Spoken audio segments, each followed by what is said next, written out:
God damn it. YouTube. Are you there? God. Completely forgot to press live. Oh, it happens. It happens. God damn it.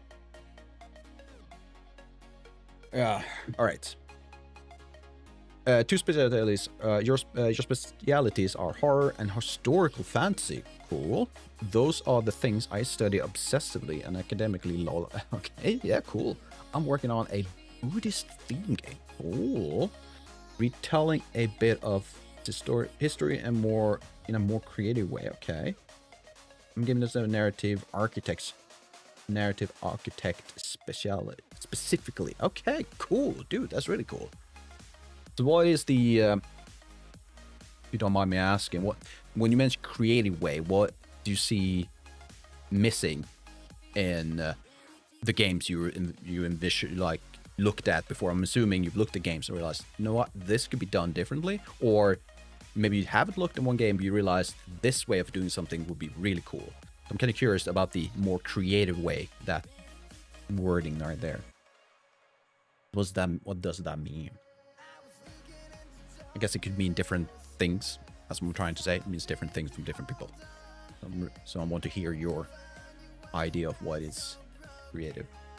I'm just rambling. Sorry about that. Sometimes I just ramble. So how about YouTube? Is it dead? Are you dead on YouTube? Yeah.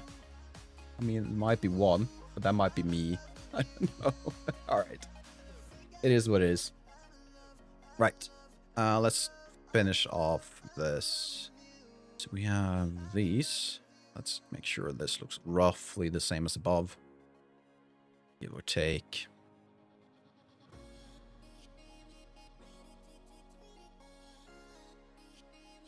Oh, if you didn't know about this, by the way, if in Unreal, what you can do, if you can pick two nodes like this, let's say it's slightly off, like offset like this. If you grab two and then hold down Shift and D, you can snap it to the furthest point of one of these. The same goes for like Q. You can press Q, and then it will snap all up as a line, something like that. Really useful to when you want to try and keep everything neat and sorted. Let's do that. This is the trying to figure out. So I'm doing the self-pruning. So that is the same as up above. Right. That makes sense. This is to create the spatial noise, the density, the variation in size. Then again, some zooming. This is to prevent the points for spawning inside the pines. Yes. Can I? I can. How would you describe this? Remove from pine position. Adding in a plural. So yeah.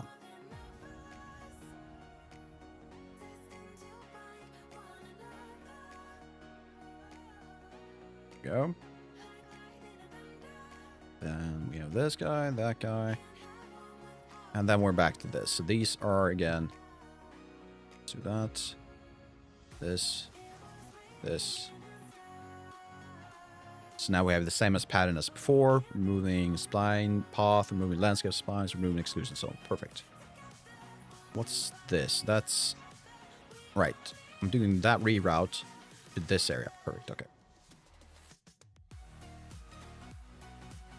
This. There we go. Nope. Apparently not. I just want that to be straight. Can I get it straight? There we go. So once I have this part, I can then move this section over here. So that's the large first, this medium first, and then I need the small first. Perfect. We're creating a point grid around what? That's large. Yes, we're creating a spine, a grid of points around the larger first. Then we're starting to exclude certain points. Let's see. So, there's no Buddhism themed game out there at all. Okay, really? Well, I didn't know that. The closest thing we have is perhaps Black Myth Wukong. I haven't looked into the specifics of that game, but it is based on Chinese mythology, right? So, yeah, I'd say that gets close to it. Or perhaps Journey/Flow. If the comments counts, I wanted to fill in this niche because, well, I'm Buddhist and in a bloody geek.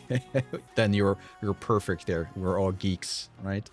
Also, the creativity I mentioned is more towards the narrative, okay? Because my main character, a historical figure, has little to no record history before he joined the Buddha's Retuine, right? So I have loads of room to tell the story I want, if that makes sense. Yes, it makes complete sense, and that is really cool. That's really cool. I love that idea. Yeah, so keep us up to date when things get, like when you have something interesting to show. If you honestly, if you do have something like a maybe YouTube video you want to show, or maybe a link, something really small that kind of gives us a visual idea of what's going on, and please do link it in chat, and I'll have a quick look at it. Really curious. That's a cool idea. It's a big idea though, but it's really cool. Alright, so copy to points. If I do this, I just want to have a look. So what we should see, this will work. I might have to go to this part of that. There you go. Now you can see I have the points, and then I have, that's transform. So that's just going to make rotation differently, like random rotation, random. Did I randomly scale? I did. You can see, there you go. Perfect. And let's move that aside. I kind of want to refresh my own memory about this. The next would be spatial noise, which in this case doesn't really tell the full story compared to when you look from above on the larger scale of the forest. I do get fairly decent results. I'm going to do a randomize again, do another filter to remove even more stuff. So we're going to get this little guy. I'm assuming there should be one in there. Perfect. Then we, again, check the size, make sure it's roughly the same as the width and depth of these small trees. Do self-pruning, because again, we don't want them to intersect with each other. I do need to drink some water. And then we look at the large trees, large fir trees, and make sure they are not intersecting the points.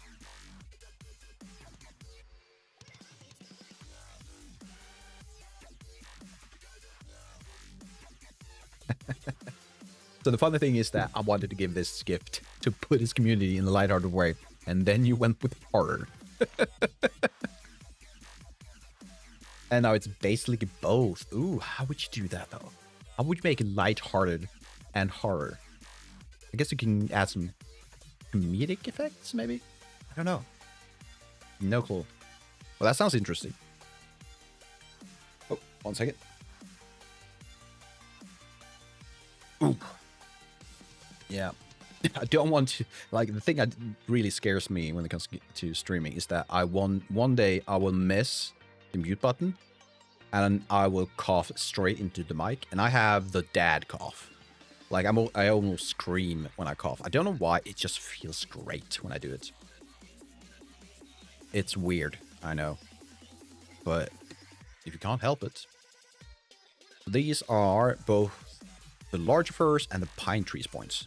So I'm going to merge those, as apparently, I haven't confirmed myself, but I saw a YouTube video that if you ever run into the issue where the difference node, which is kind of tells, hey, if these are intersecting, do these things. If it doesn't work because you've combined too many point data sets, then a merge point might be the best way to go about it, or the only way to go about it. So that is a tip if you have run into an issue where multiple data points doesn't really work with the difference node. And finally, we have a spawner. Perfect. So now the goal is to do a similar approach as we did before, but this time I need the medium points. I'm going to extend this. And if I'm not mistaken, I'm going to need a named reroute. Come on, work. There we go. This guy is going to be called fur medium.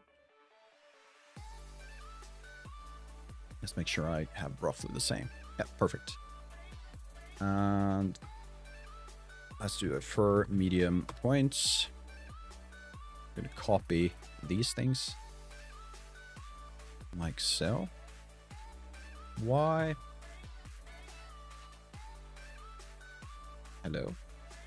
Do that. There you go. Not sure why that happened. Okay. If example, actually, Little Nightmares, Bramble the Mountain King, The Midnight Walk, perhaps Alice Madness Returns, Majora's Mask. If I'm being honest, lol, the proper or stuff right there, lol. Okay, so you're looking at these as your reference and experience or and inspirations. Cool. Little Nightmares, really. I love that game. The thing is, I love it, but I've only watched people play it, which is me in a nutshell. I think I watched more Let's Plays, or playthroughs, when we'll call it, than I played games. I don't think I'm exaggerating when I'm saying that. Especially during the last maybe 5-7 years of my life, where I've been focusing more and more on actually game development rather than playing games. You too?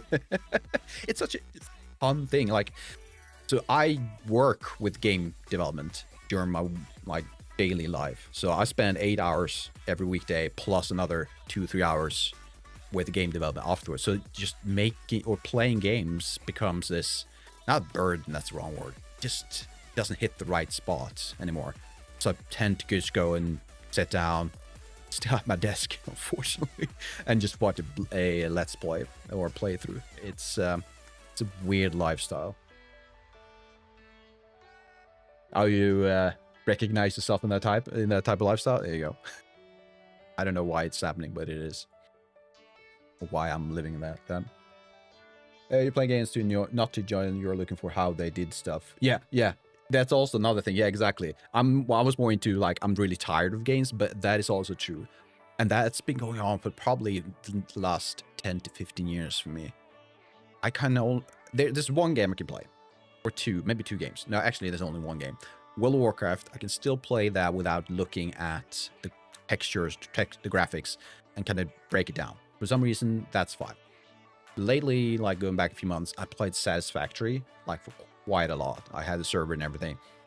I couldn't help it but looking at what was normal map details and what wasn't, what was geometry on the various meshes. It's like, please let me just play the game. And my brain's just like, nope, you're not going to play the game. You're going to look at this as a game graphics or the 3D graphics designer and just, ugh. It's a curse, but also, yeah. And I think this, many people could recognize themselves in this, especially if you're a long-time game developer or 3D graphics artist. Just one second. Imagine yourself outside.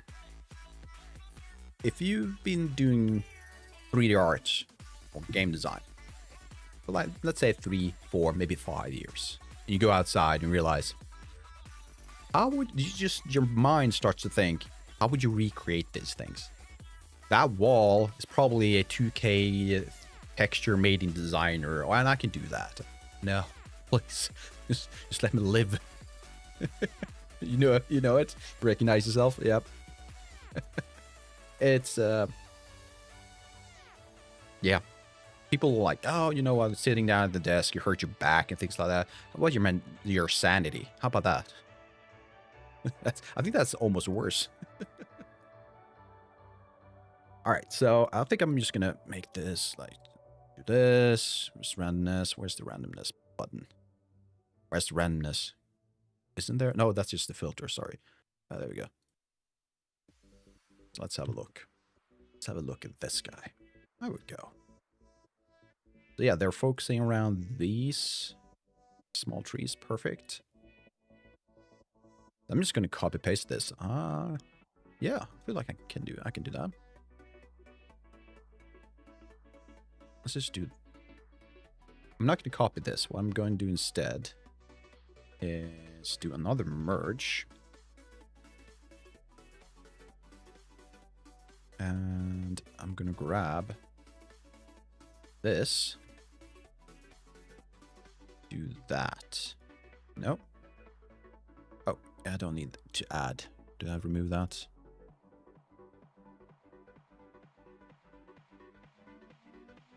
Remove source pin. There you go. And then we're going to do this instead. And then we can do another reroute node.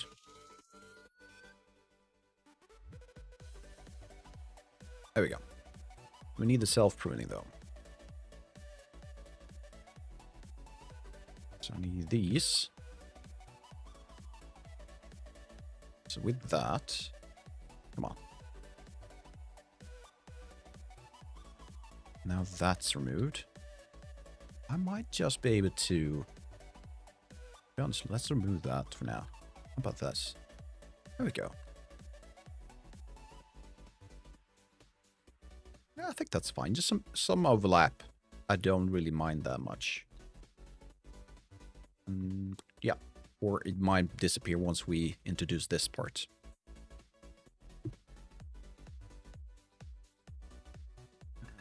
Some more water. Which reminds me. Yeah. Yeah, adds in like 4 minutes. We're still fine.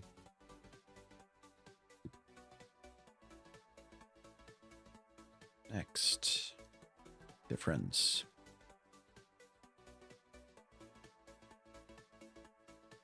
And this. Let's do merge points out.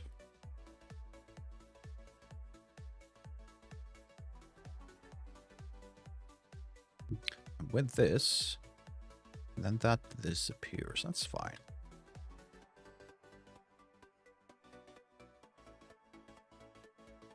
Yep. Lastly, wait, what's his name again? It's called. I want to remember it. Static mesh. There you go. Static mesh spawner.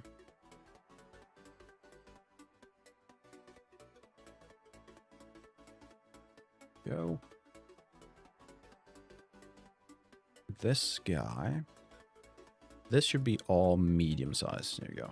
This should be all small. Oh, can I do this instead? So I have other settings I need to reuse. I'm going to use this.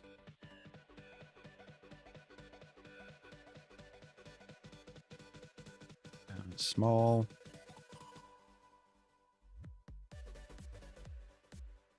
So before game design, I was a professional soundtrack and film score composer for over 10 years. Dude, that's amazing. I worked at this project and the sound lads, me and the direct sound chap, were just chilling, having a laugh at the kitchen when we heard this loud thump. Oh, you're telling a story now. Cool. I come from miles away and we both dozed off for a couple of minutes. Then we looked at each other and already laughing and I asked him, what were you thinking? He said he was thinking about capturing the sound from the place we were in. I said, I was thinking about how to create that sound to use as SFX. Yeah, there you go. That's exactly how it goes. God damn. One of these days, hopefully, you won't. Neither of us will kind of have that work hazard going on. I don't know. Not too optimistic though. Did I? I didn't. I need to update these. Do small again. Do another small. Where are you? Fur. 3. There we go. Up the other settings. This needs to be Hierarchical. What else? Probably something else. How about this? So I'm gonna filter out everything that has been changed. That's quite a lot. Static. Can I wonder? So one thing you're able to do is you can kind of right click on, for example, this descriptor, then left shift click. Sorry, you need to shift click on this. So now we have small 2. What if I do this again? So hopefully everything else should be fine. So you can kind of copy paste settings. That's nice.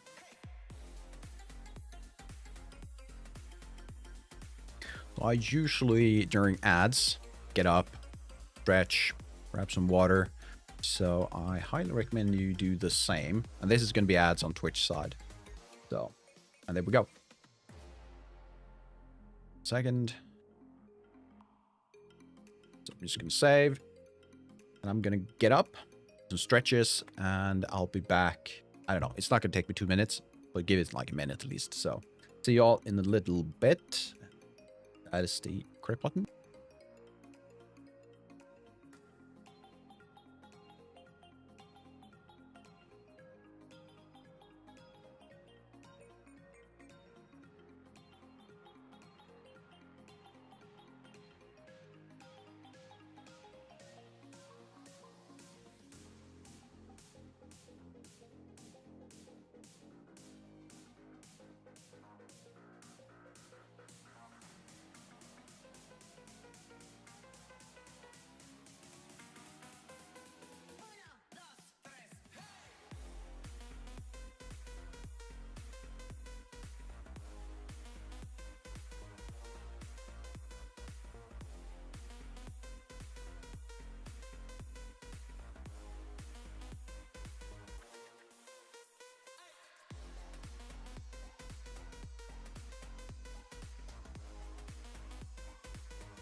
What's the quality, by the way, over on YouTube? Because I'm showing me a warning. As far as I can tell, it doesn't look like it's affecting anything. But if it looks like absolute trash, please let me know. But as far as I can tell, it should be fine. So yeah.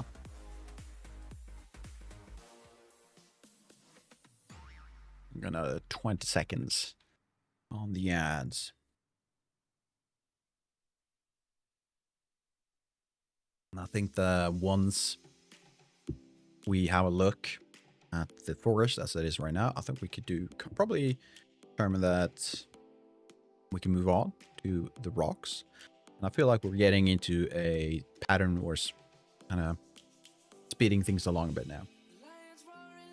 So yeah. Welcome back, Twitch.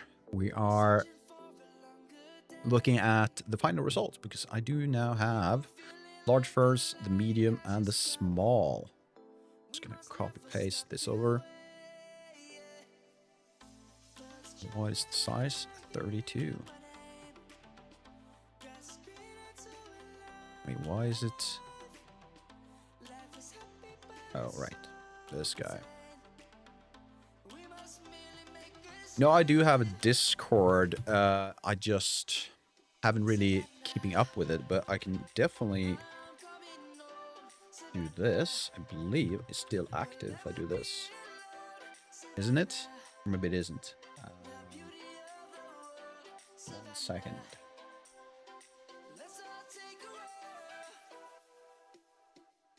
Didn't I? Have I done something wrong? I swapped over to dual PC streaming not too long ago, and it seems like I might have lost things.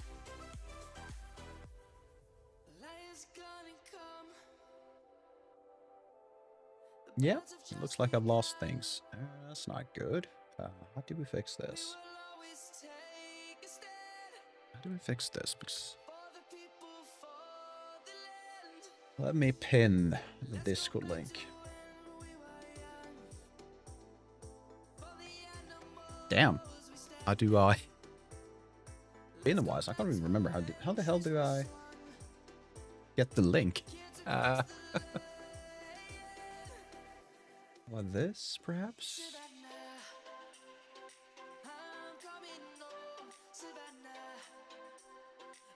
How about this? This.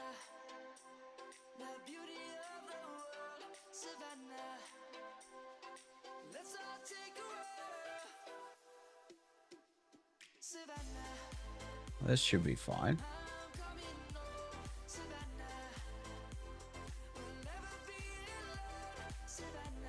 How about that? I'm gonna have to remember to write and fix that part of the streamer bot.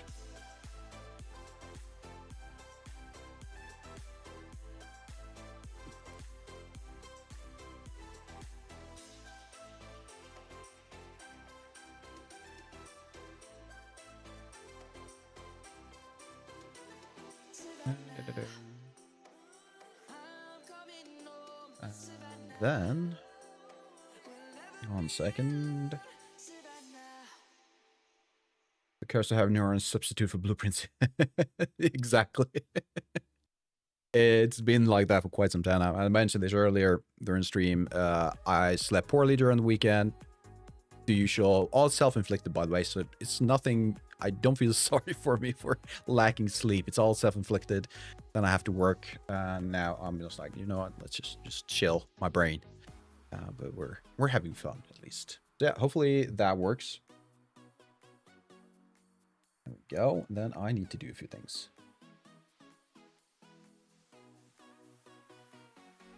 And if I've done things correctly, you should be able to have a look. All right, so I need to do this,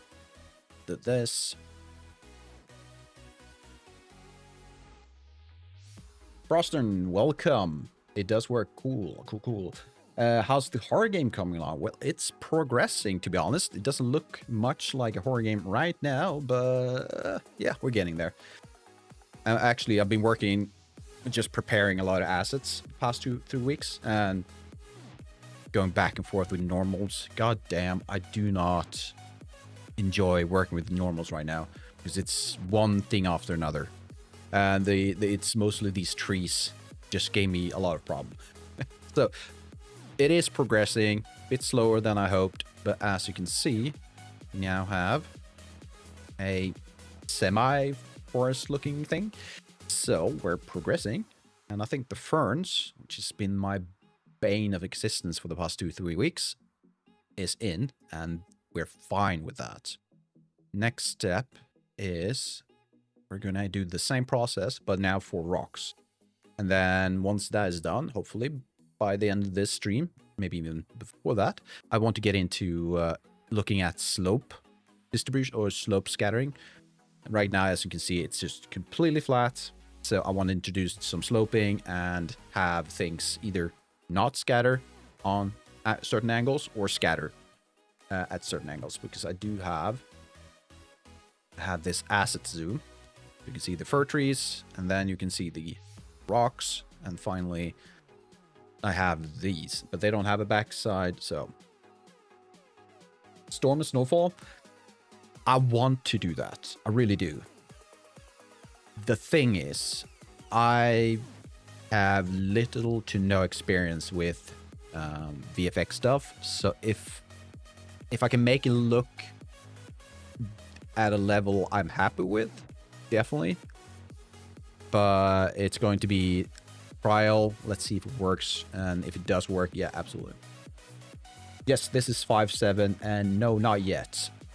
My biggest reason I haven't gone to 5.8 yet is mostly due to I don't want to introduce potential bugs right now. But I might have to at some point. I feel like I'm not at a level where if something goes wrong, it's just gonna take maybe an evening to fix it. I don't see any issues like that big, but I haven't really thought of it yet. 5.7 has kind of worked for me so far, so probably gonna stick with 5.7 for quite some time. But yeah, definitely snow. I mean, so storms and snow. Maybe not storm necessarily, but I definitely want to create a moody atmosphere. And I imagine this being very dark. And you're gonna have just a simple lantern because the time period is give or take maybe the 18th, 19th century. So going back 200 years, so you're just gonna have a lantern, and this is gonna be a Nordic forest. That is where I'm from. I'm in Sweden, and I enjoy the atmosphere you can see in forest, especially here where you have all these pines and thick, dense forest. Then I want to add a lot of SFX to it. At least as soon as it's not a preview, perhaps. Yeah, definitely gonna wait until it's not a preview. Yeah.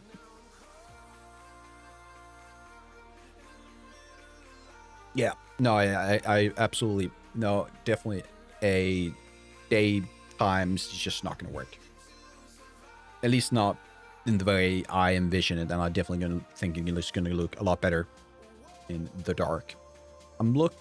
So the timeline I'm imagining, or hopefully I can stick to, the roadmap rather, is give or take maybe a month, maybe 2 months, hopefully less than 2 months. I will be getting into lighting. But right now I want to focus on making sure the forest and the various environment tools I have is at least at a level where I feel like I can create something like 50% done.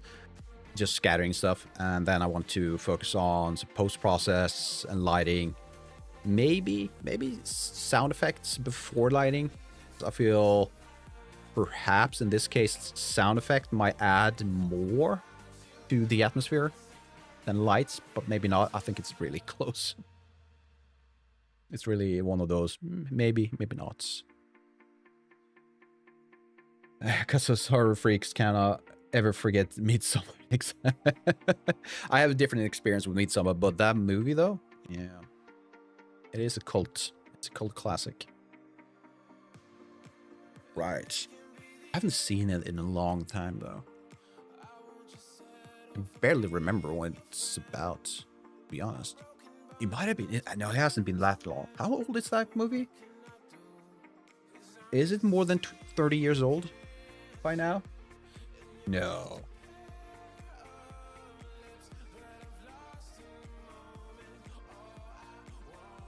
No, I'm thinking of something else. Yeah, definitely something else. God damn, my head. No, it's brilliant, and no.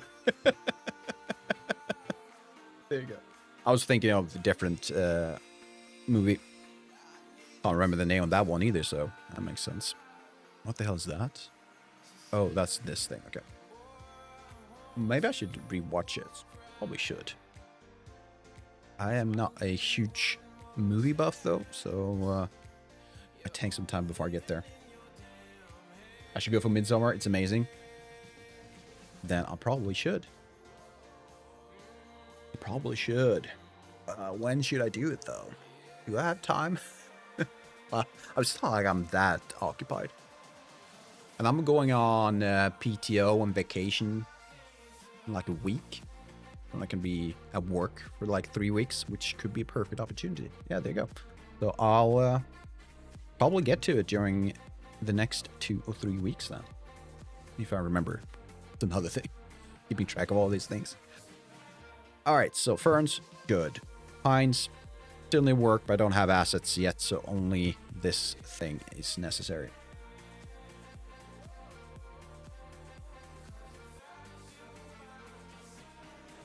I have a question though. This is more technical and design oriented question. The order of things that I spawn in the forest, I think that does really matter. For example, should I spawn rocks before I spawn trees? Which would make sense, right? If you think about it, adding rocks first, because that is usually probably the most permanent thing in a forest. A big rock. Because trees can always eventually, it will take hundreds of years probably, but eventually it will die and go away, right? You're new to my channel. What's your idea for this horror game, narrative, mechanics-wise? So, you know, I can remember my pitch, or at least something close to it. The main theme of the game is a atmospheric, I would say psychological horror. But I want to lean into very simple mechanics. So instead of big jump scares or scary chases and things like that, I want to keep it to things like trying to confuse the player or have them question whether or not what they saw or what they remembered is true. And the theme itself, when it comes to like where you're at, where the game actually takes place, is, I mentioned this earlier, in the Scandinavian forest. So go back a few hundred years, remove all technology, so you're just walking through this forest because you have a place to be. And then eventually, the idea is that you will end up at a few cabins, and at these cabins you learn more of the detail of the lore behind this game. And I'm not going to say too much, but the idea is that you're looking for what happened to a toy maker. They used to be like a really intense toy maker. He, to the point where he lived alone, but apparently he might have gone crazy in some way. And I hope that I can play on that and eventually lead to some kind of horrific conclusion. I'm not sure exactly where the end is going. I like the idea of having this artist, kind of like, what's the name of that game? Layers Fear, that one I'm thinking of. Because in that game, you go through a mansion where you learn the details about what goes wrong in a marriage because of this artist kind of obsessions with his craft, right? Yeah, Layers of Fear, right? The Layers of Fear is one of my inspirations, but then you have Amnesia, and you also have this game series where they've used, I believe it's from Reddit, they used like real life horror and made short games of it. What's the name of that game? Fears of something? I can't remember. On your question, trees occupy more space in the screen. It might be clever to spawn tree first, but you're not dead. Okay. Yeah, but in the end, it's just not gonna matter, I think, because I can either remove spawn points using trees with the rocks, or I can remove tree spawns based on where the rocks are. And it's also procedural, so I can just swap around. PS to Phantom. Yeah, exactly. Yeah, that's the game series. I like because it's more rooted in reality rather than these fantastical... Oh, not all of them, but most of them are not these fantastical... Here's a demon, here's something chasing you. Is it human? You don't know. But it's more like, hey, these crazy humans are doing things. But at the same time, I feel like this could happen in real life. You could run into a cult, you could run into a killer, you could run into a kidnapper, and things like that. So I'm thinking, okay, so what would a crazy toy maker do? That still feels like, yeah, a human could do this. It's not outside of the natural environment. It's not supernatural. That's kind of, I guess that's what I'm going for. I don't want a lot of supernatural stuff. Your suggestion stands then. Midsummer, lean into folk horror, that might be your niche. Yeah. No, you're probably spot on. That sounds really reasonable. But we'll see. I'm still really early in the process, so I'm just going to try out stuff. First and foremost, I need to get through this initial hurdle of just creating a decent environment. I still need to learn how to do sound effects, Gonna lean into some VFX stuff. Never done that before, so that's gonna be fun. I also want to look into creating my own foliage. So I want to download and use the free software called Plant Factor, which is very close apparently to SpeedTree, which is a industry standard, I'd say, for larger, at least AAA stuff.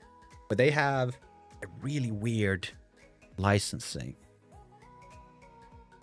And, well, maybe it makes sense for them, but for me, it really doesn't make sense. So what's happening is that if you have something like a live service game, which is, sure, that's not an issue for me, but still expensive. But if you have a live service game, and you do updates, you do patches, you do DLCs, you do new updates.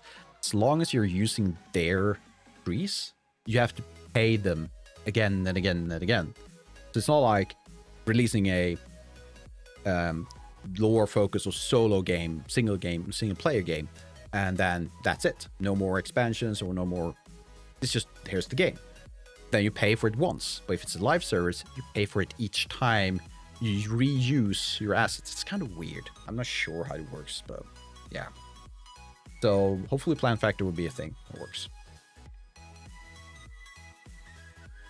Okay, so I agree with you that perhaps the order of thing really doesn't matter too much, and I can always swap around later stage. So for now,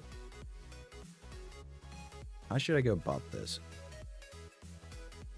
I could do another merge point right there, and then toss this guy in, and out comes a reroute, which is called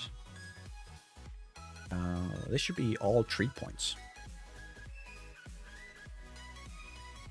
3 points. So that should be all my 3 points.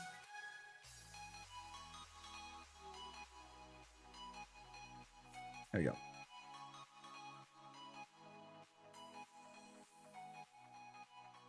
And then we're off to the rocks. Which one should we start with, though? Yeah, let's see. So how about we start with this big guy? Then we can go down to smaller. Yeah, I think that makes sense. Yeah. Let's start with this. Yeah, honestly, what we could do...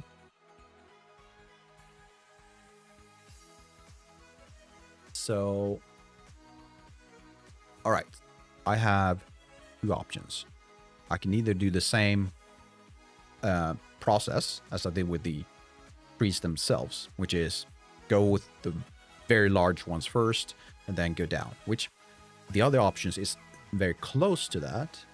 But instead of going first the big ones, which is the one I have highlighted right now, and maybe these two, for example, then maybe these medium ones, and finally these smaller ones, I can go with all of these medium to large ones first.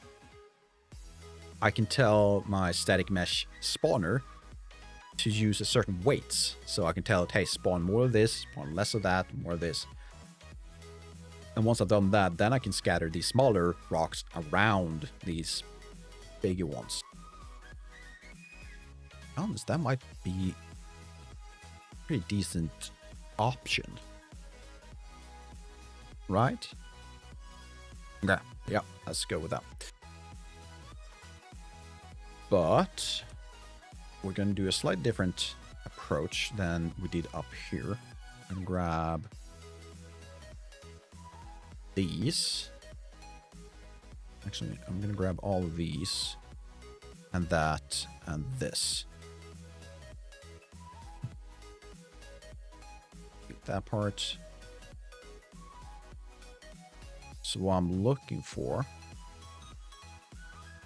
we're going to have to change this guy a fair bit.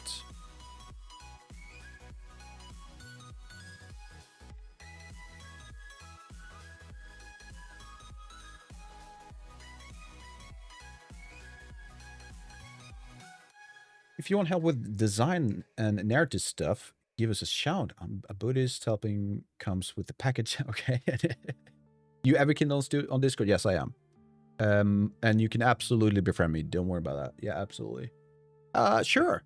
what I will likely do then, add... First of all, I'm probably just going to add some of the thoughts I have on Discord. Should probably create a different channel for like ideas I have, and then please just add some comments. But that will just take some time because I haven't really... I need to rethink or think about how I want to do it. But definitely, feedback, comments, critiques, I'm open for everything. The only thing my only demand or request is that it's structured. Don't want anything like, hey, that's bad, redo it. So, okay, what should I do about that? But please, yeah. I look forward to it. Let's see. Can I see this guy? What's going on?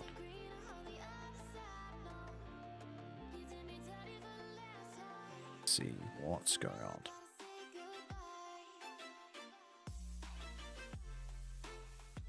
There we go. Right, it's the exact same.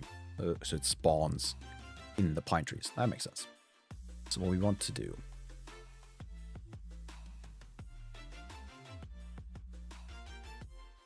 You're clinically OCD. Okay, you won't have a problem with me in that department. Okay, good to know. That's fair. That's fair. Awesome. All right, so... the rock. So here's my thoughts when it comes to rock scatter. So let's just do this quickly. I'm going to grab... Let's just grab this like so. Paint again. Paste this in. All right, there again. Right. So it's kind of hard to tell because of the white background, but right now, these sections, roughly give or take, around these areas, have a higher value when it comes to density. So this is likely where the trees has a higher chance of spawning. And the dark areas, sure, they do spawn there, but less so, I believe. But let's recreate a similar rough look to this, but instead of these big patches, I'm going to create smaller patches. So I want to have more like this, perhaps, where I then would have more rocks scattered in those areas, and then perhaps maybe add even smaller stuff like this, like a single rock in this area and single rock in this area. Yeah, I think that could work. I also want stuff to spawn. Do I want spawn in these? I could have different things. I could have an open area, perhaps even add a lake or so in these types of things. Yeah. In my head, that makes sense. Oh, yeah. Yes, it is procedural. Absolutely. So that's what this graph, this PCG graph, which stands for procedural content generation. Yes, it is procedural. And it's an easy detail to miss, right?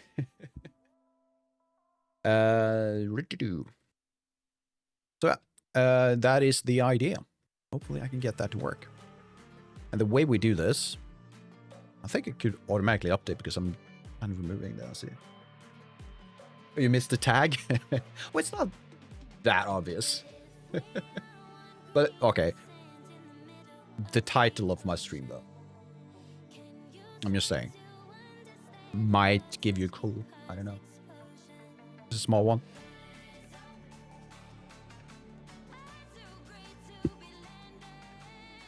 Okay, so we don't want the exact same. How about we try a different pattern? Ooh, I kind of like this. Maybe I should use that for the trees instead. Warnoy, nothing. Fracture. Ooh, wait. Oh.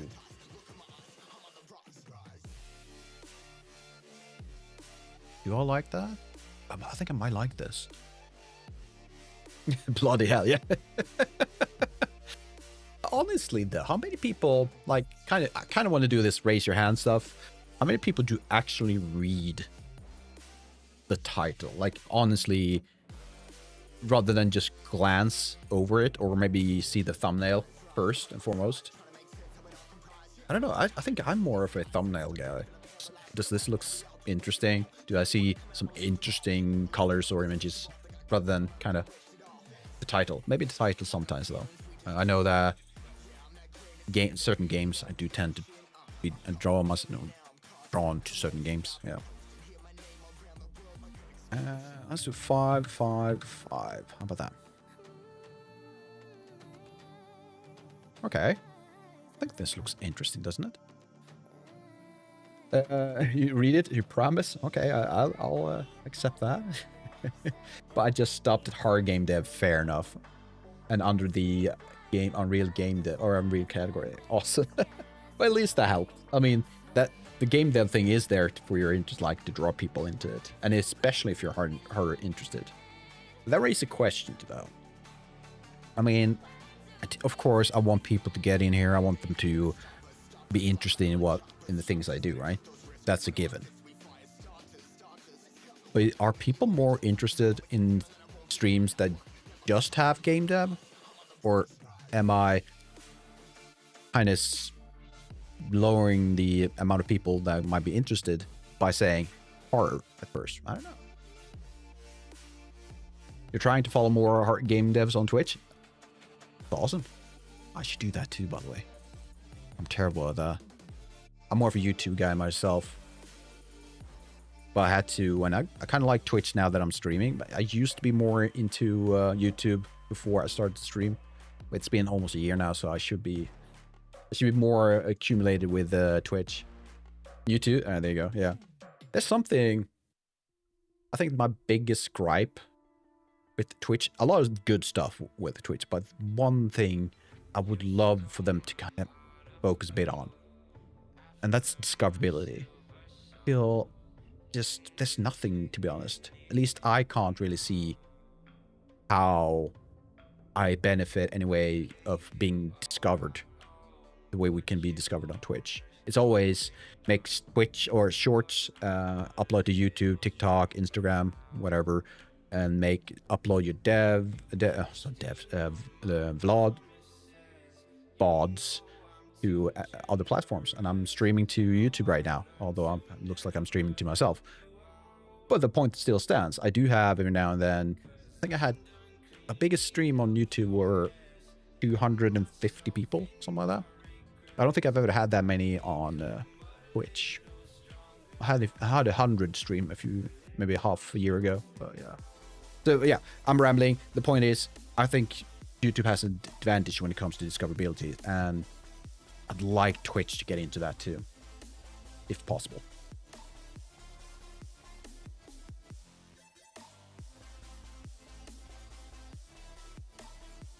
I do feel like more of a streamer now that I've introduced chat on screen, although it's with the smallest chat border you've ever seen.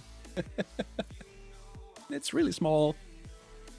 I kind of like it though. I like more simplified and clean look, especially when I try to do game dev at the same time. Like I've seen, this is no, I'm not trying to throw shade on anyone, but I've seen people having their like window of the game they're streaming or the design the stream like this, and something down here, which is fine, but at the same time, the resolution for anyone to see what's happening, isn't it too small? At least I feel it is. So this I prefer.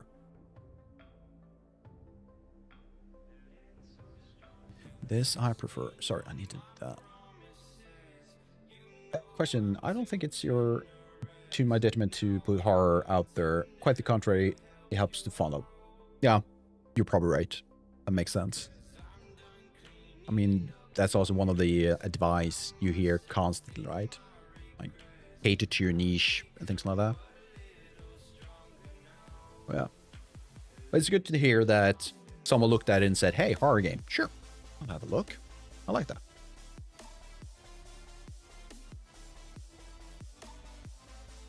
I think we're going to keep it to this.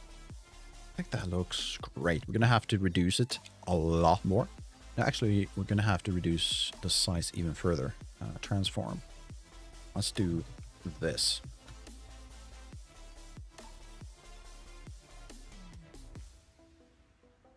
Yes. We're going to do that. Then we're going to... What are we going to do? So I can do now. And tell it, hey, spawn the larger versions of my rocks. Let's say I have 4 of them. 2 large and 2 medium. Spawn the 2 large at the center of these islands, which is the brighter rocks, so the brighter points. And then outside of that, scatter the medium ones. You will have a gradient going down. Should I just scatter them randomly? I think randomly makes more sense. So let's go with that. Which means I need these. These. Let's grab you 2. Just in case we need to adjust how big this bounding box are. That is how we have the self-pruning node determine what to remove or not. Okay, if it's are we intersecting, yes or no? Just add you back. This. Click this thing. And ooh, nothing. Does that make sense?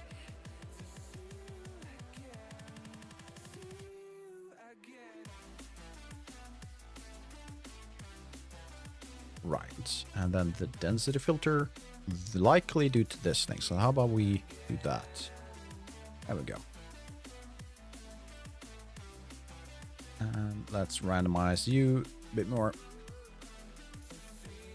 So all it's doing is looking at the values on the density and telling the graph, hey, if the density is between 0.5 and 1, keep it, everything else, pick it. What we could do is kind of lower this ever so slightly.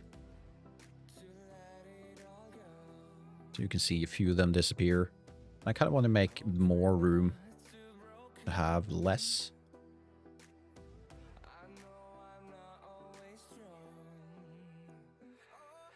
Still see a few lumps over here. We could do leave it as is for now and check this guy. Then that all disappears. That is due to this guy, I believe. Let's check. No. Wait, what? Why? If I do that, what's wrong with this guy?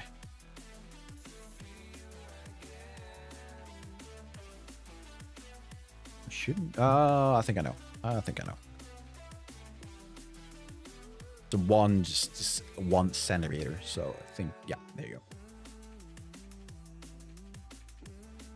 Do you hate that chatting thing you mentioned? Hate to eye muscle my way through the screen to understand what's going on underneath all the chitter-chatter. It's too busy for me. I mean, I'm already on chat. I can already see what's what in the conversation. Are you referring to like a chat overlay? Is that what you're referring to? And you don't like this thing? Ah, that's too bad. It's honestly my first stream with it. Oh, the big ones. You mean like the ones that can cover a larger portion of the screen?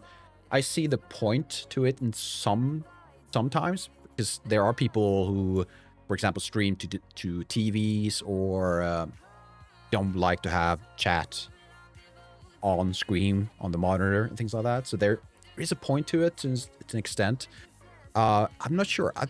I've heard that there's a lot of people, actually, maybe even the majority of people, at least on YouTube sites, use or stream or cast their the videos they want to watch to a TV. I think that is true. Are the small ones optimal? Great, perfect, thank you. Yeah, that's kind of interesting, isn't it? The fact I was kind of blown back by that fact that a lot of people want to pause and listen to. I mean, background thing. People love that. I love that.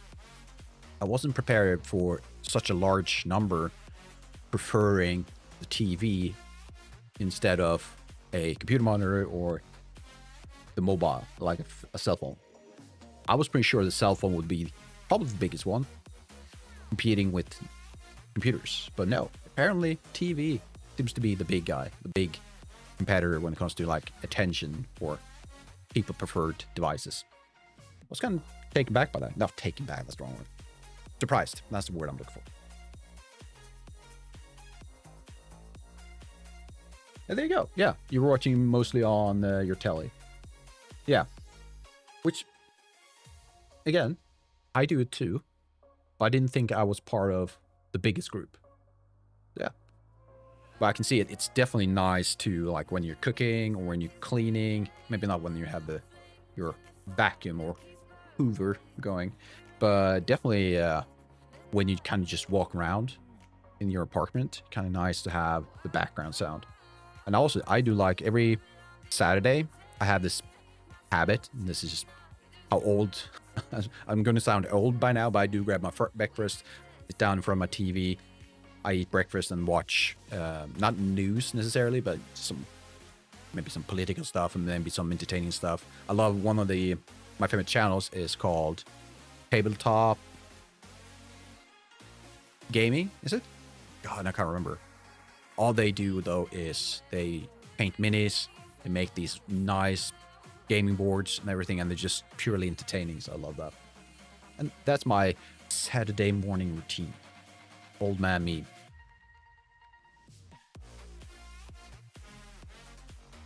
There we go. So now we don't have any overlaps, but I think I want that. But before that, though, what we're going to do, we're going to grab this, enable it, throw this guy in, and we're going to swap these out for now. So let's go. It should be rocks. Let's filter. Are these two the same? Have I just made a copy? That's... No? Yes, no? Perhaps? Yeah, I think they're the same. Oh, well. Let's go with the first one. So I'm going to grab you, add this to the first one. Go. Close this. Then grab the next one. I'm not going to grab you. Ledges for now. Let's leave them out. How about we go with cluster large. This guy, this guy, this guy. There we go. Did you just Brit correct yourself for me when you said Hoover? Well, you said telly, so I assumed you were a Brit. I mean, Americans wouldn't say telly. They would say just TV, right? So yeah, I did. Well, I added this extra spice or sprinkle of salt to my sentence, I guess.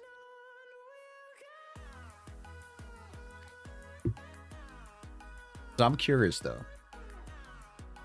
Well, honestly, I did mention where I'm from, but there's a decent amount of people that have confused me for being an American. I get why I do have an American accent because I lived there for 2 years, but I am not American. Unapologetically, I am. Definitely, you should never apologize for being a Brit or anything else. Definitely not.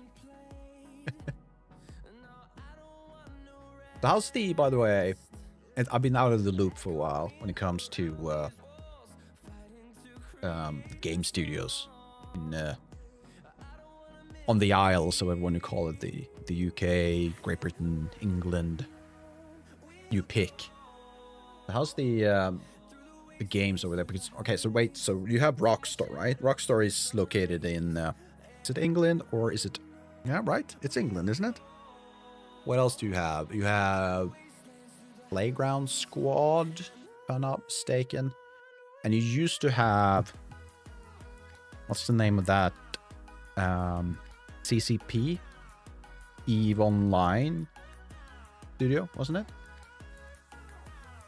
Oh, you can tell I'm European by accent. Oh, there you go. Maybe I've lost my my American accent. I was over there. I was at a Thanksgiving dinner, and this really, really kind, respectful guy came up, and we had to chat. He's like, "So where are you from?" I was like, "I'm from Sweden." "Oh shit! I thought you were Americans, but Sweden, that's where they make all that chocolate and cuckoo clocks, right? Right?" It's like, "No, I don't know. We don't. Well, we do have chocolate, but cuckoo clocks? No, definitely not." "I'm pretty sure," he said. "No, we're well, you know what? You're thinking about Switzerland. You're mixing up Sweden and Switzerland, and this is not an uncommon thing. Americans, I do love you, but please, at least those two, please keep them separate, please.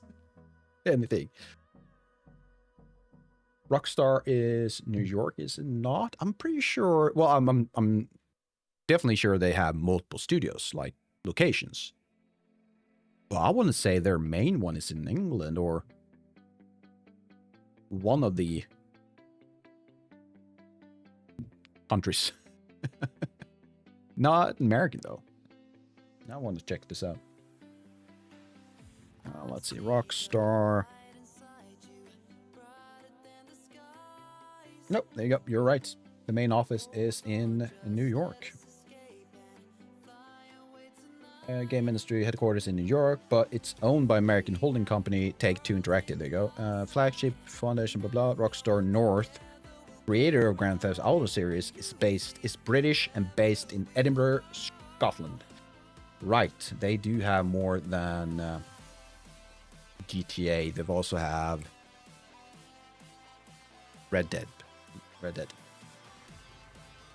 So yeah, there you go. Depending on the franchise, apparently, you have different main studios. That's going to be a hell of a time, though, once GTA is released. US American are renowned for the dumbness regarding geography and foreign culture. I'd say that there's definitely a tendency to be slightly ignorant if you want to leave YouTube and other internet sources. I'm sure there's a ton of Americans that have more than a decent understanding, right? I mean, if you ask me to start counting all the states, I might be able to name a decent amount of them. Ask me to point it out? Nope, not gonna happen. I know 3 or 4 perhaps. I still okay, so one thing I always mix up.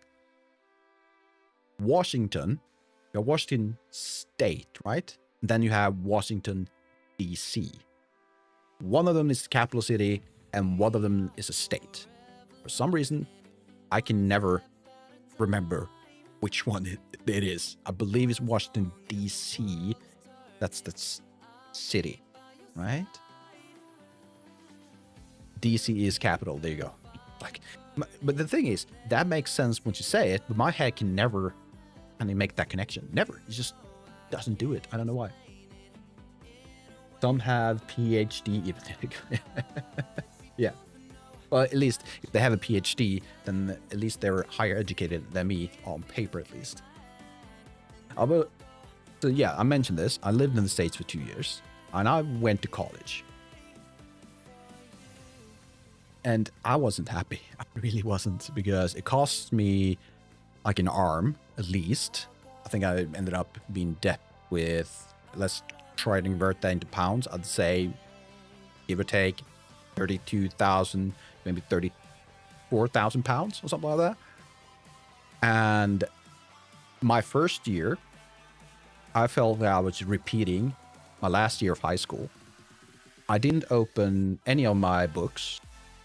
I went to class, I took notes, then I went back, I played World of Warcraft for the entire year, and at the end of that year, of that semester, I was awarded a diploma for being top 10% on campus.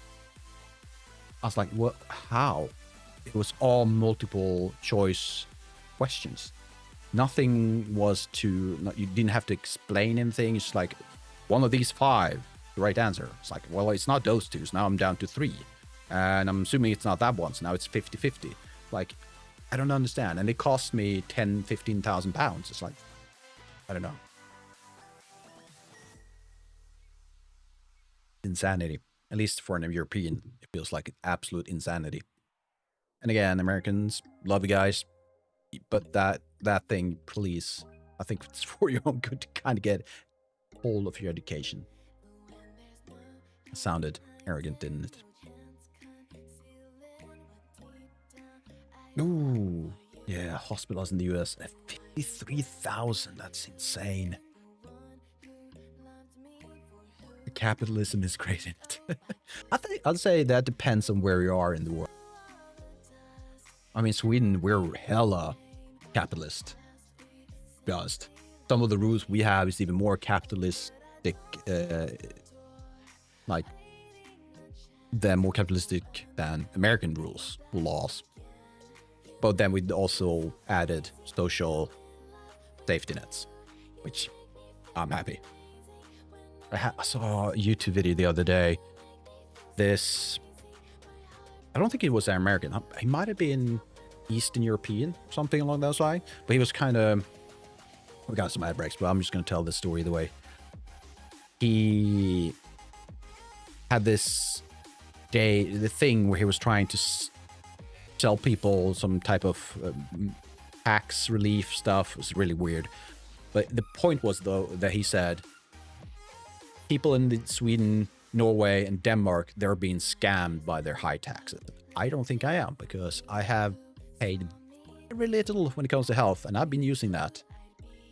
Like dentist, I haven't paid dents. The first time I paid for dentist work was when I was 19, and I've been going yearly up until then. Nothing, all free. So I'm kind of happy with it. So yeah, but yeah, we're at ads right now. Got another 1 minute and 30 seconds, something like that. So I'm just gonna keep yapping. So yeah, but Midsummer though, the movie, I need to look into that.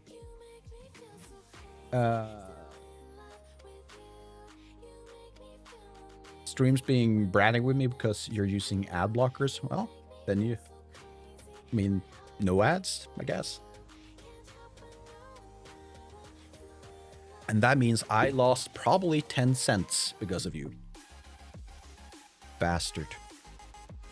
Yes, ads right now isn't really paying off.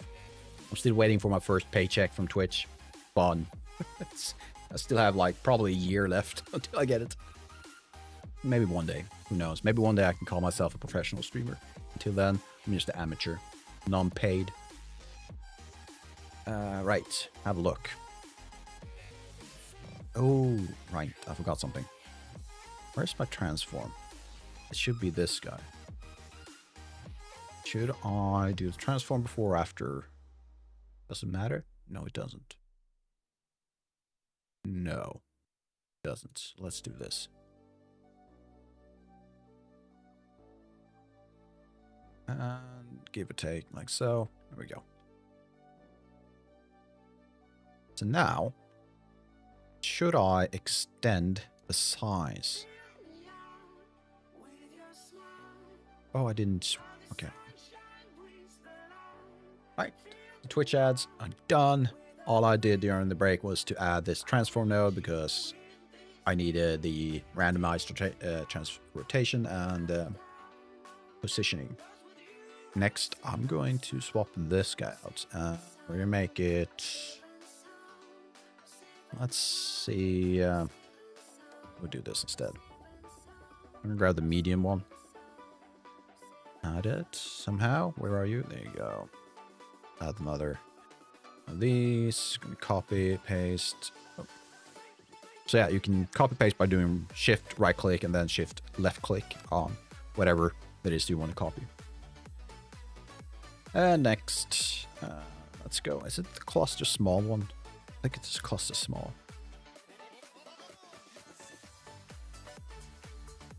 And save. That wasn't worth it at all. Lol, like ads? No, not really. I can't really stop it. It's part of it, and I do it mostly prevent the what's it called again? It's called the pre-roll timer. So by having pre-rolls, people who join me, let's say now until the next ad, will not get like a bombardment of ads the moment they join. So hopefully people feel like, you know what, this guy isn't too bad. And I'm already at a disadvantage of being entertaining enough without having to fight ads. So I'm doing this. I know it's going to happen. And also ads allow me to get up, move around, grab some more water, and go to the bathroom. That's a good one. Oh, good. Okay. I'm going to remove this for now. This little guy, though. Yeah, I don't like that. And also, I might have to push them down a bit more. So why is these two near identical? Like rotation-wise and everything. I deactivated the ad block so the stream would stop behaving erratically. Hated every second of it. Isn't that the thing that with the ad blocks, though? They're kind of fighting progress in a way, or changes. Like, oh, we made a change to Twitch ad blocks. Okay, we're gonna have to keep up. Made another change. Gonna try and keep up. Made another change. Gonna try and keep up. But yeah, I do try, honestly, mostly because I am streamer, so I know roughly how it works now, but I do try to turn at least ad blocks off for Twitch streams. But that's my personal preference. I did at some point pay for Turbo, which, yeah, kind of nice. But I can live without it for now. That makes sense. Probably not. Let's add some offsets. Offset min. Let's try 50, see what that gives us. So ad blockers do prevent some pocket change. It does. Again, like I mentioned, each stream, even my best stream, I think the best I've done is like $2. And that was like 3 or 4 hours of streaming. So it's not like I'm dying. And that I'm not relying on stream to be my income. So every little cent is just adding on top of things I already have. So I don't want people to feel like they need to give me those extra cents. Absolutely not. You don't have to give me anything. All I want is people to be here and have a good time. So money-wise, I am fine. Absolutely. But yeah, it does prevent that cent. All right, so let's add back the rest, because looking at this without these guys makes no sense. I still haven't removed points that might intersect with the trees yet, so we could potentially see some weird stuff going on. Like this. So we're going to fix that. And we're going to fix this too.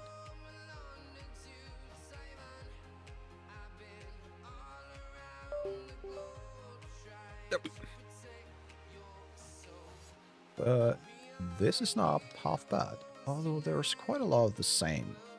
At some point I might have to just kind of throw a lot of variation, or I could reduce the numbers. We'll see. Well, I appreciate that, but then again, you don't have to worry about it. If you want ad blocks because you don't want ads, that's perfectly fine. Do it.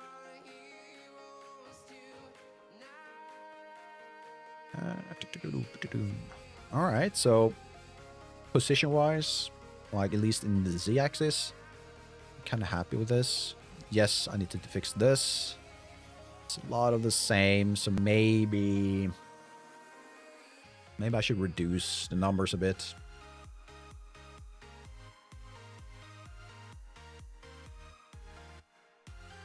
Yeah, and also we're going to do this. So I have two things I want to do. First of all, we're going to make the movements in Y and X a lot more prevalent. No, actually, no, I'll take that back. And here's my reasoning. At some point, I'm going to add elevation to the terrain. And if I move them too much in the X and Y, they're just going to disappear on the ground. So we don't want that.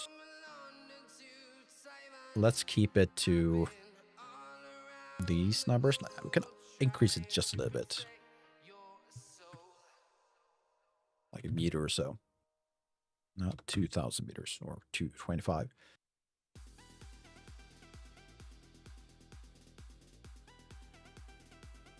So these numbers seems fine. I'm just gonna make it random seed.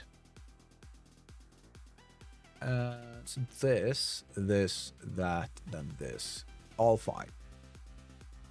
Next, what I could do, I could increase the extent just a little bit, which means the pruning will start removing more than it already is. Perhaps we should do that. Let's have a look. Oh, there we're all gone. Oh, there you go. So I'm gonna add this. We could try to make it kind of follow shape a bit more. But these are different shaped assets. You have this guy, which is almost fully covered compared to this guy. So I don't know. The upside would be if I kind of make them more fitting. The trees might have an easier time to remove them.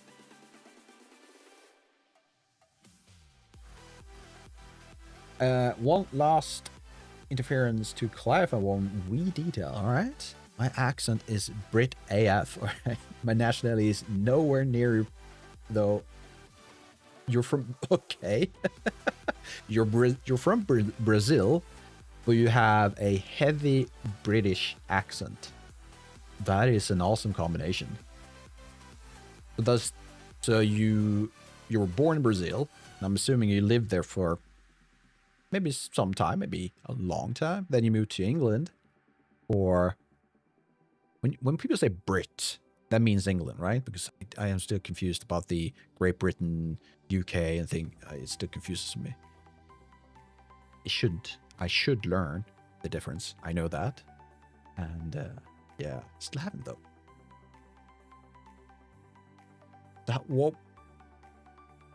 So what is the most British accent? I've heard a few names. I believe Cockney is a term, isn't it? And that is really heavy. Like, I can't understand shit. Or I'm mixing up details. Nothing new. Right. Extend. Let's see. Extend. Yeah, sure. 130 and 200. Perfect. Yeah, I think. Next, turn this off.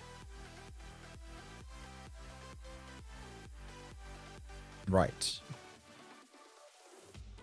We have this.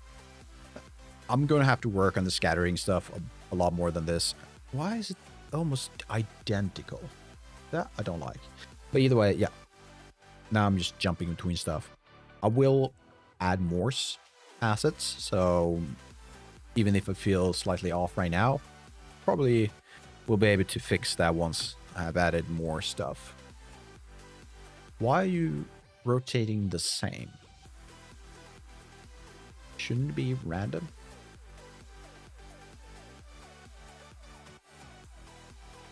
Maybe we should remove this. How about that? We have spatial point with density. How about we do this instead?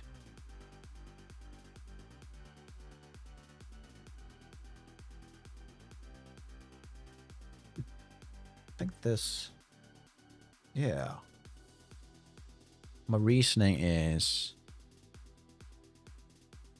I don't know, to be honest. I think adding the random rotation later could introduce more difference. Did not. These are the same. Why? Why? What's the difference?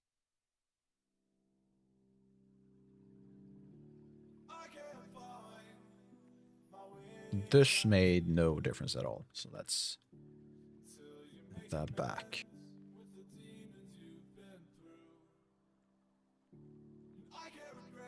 Right? These two are the same. Why? Does that make sense? It might. Positioning, roll in the yaw, right? Yeah. X, Y, and Z. But these are the same. This is near identical. Yeah. But are they give or take on this in the same area? Hard to tell. Oh, you have the Cockney. All right, cool. It used to be heavier, but then I dated a Canadian chap. All right, and then I married an American bloke, so it's less of straight from the dogs carrying a great Cockney. More like a posh lunatic from the 1800s. With the monocle, the top hat, and the stick, or the cane, everything. Dude, that's so cool.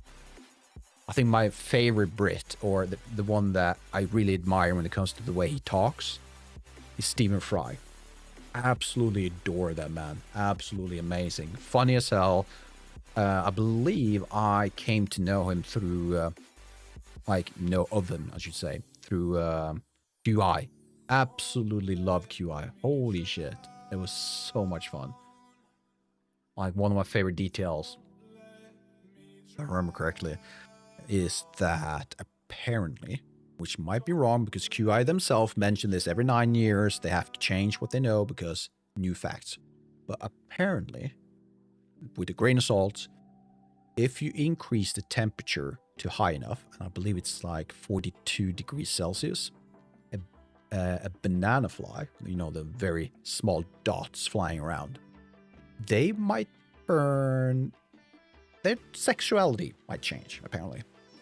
Just saying, which is an interesting fact, to be honest, if true. Honestly, if true.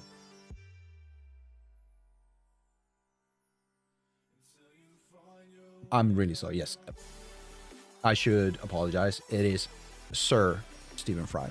You're right. You're absolutely right. Who else has been knighted, by the way? What's his name? The natural the nature documentary voice. Oh, Sir. It's at the tip of my tongue. I have it. I know it, Sir. Oh, by everything holy and nice, whatever. What's his name?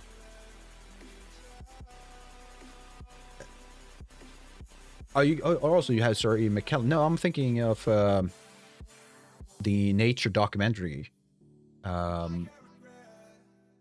voice actor or voiceover. For the love of it's not Alan something, is it? Or I hope Attenborough. I might say the name right, but it's that guy, Sir Attenborough.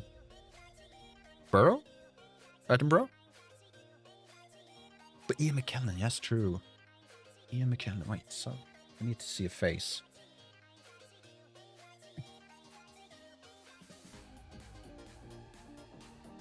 Yes, I did remember correctly.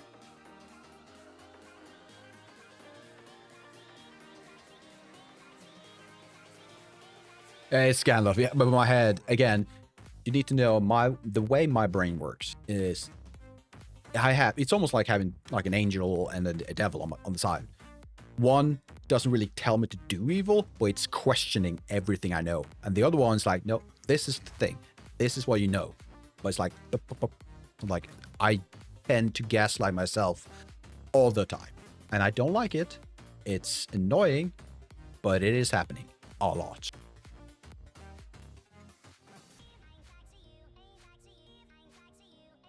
Right, so should I leave it as is?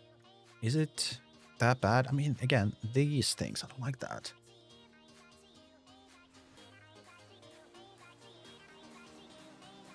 But the options, I don't like that either.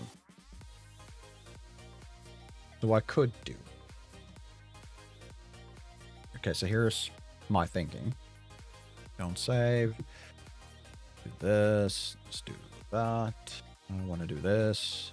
Prefer black background. So I can do what I'm doing right now, which is scatter large one, then a cluster, and then another cluster, rocks, and a slightly large one. And I can scatter that all over the place. So left, right, upside down, this way. And then, same as what I did with the first, I can then scatter these smaller rocks nearby, right? Which pattern-wise, I kind of like. And the upside is that it could follow that larger, like, scattering pattern we had, like this. So we'll find islands like this. I can do that. Alternatively, I could add more than one large rock. So I would focus on this guy. And I can make multiple versions of those rocks. I need more assets. That's the point.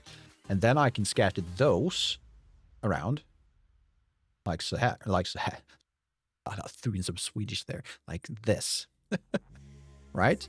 Once that's done, that will be this graph, for example.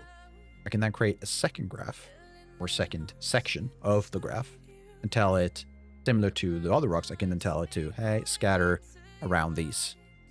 But then this would be medium, this would be large, and then I'll probably have, again, exact the same way as I did the first. You would have another one that says small. Sounds like neurodivergence, maybe. I don't know. I never tested, never had anyone look it up.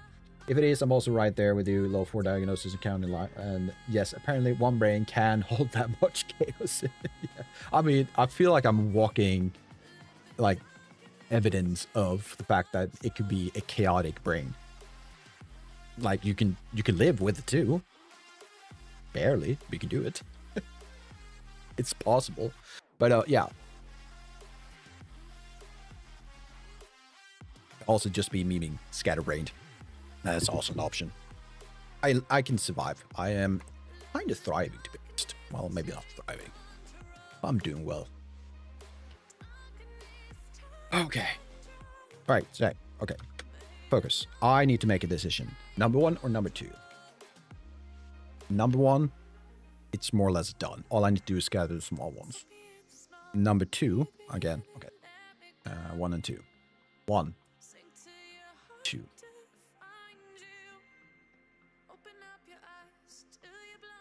I'm feeling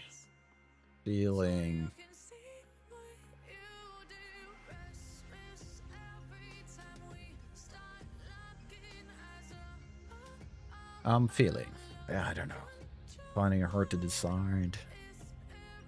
I feel I will continue with what I have so far and give it some extra thoughts off stream, and we can change it.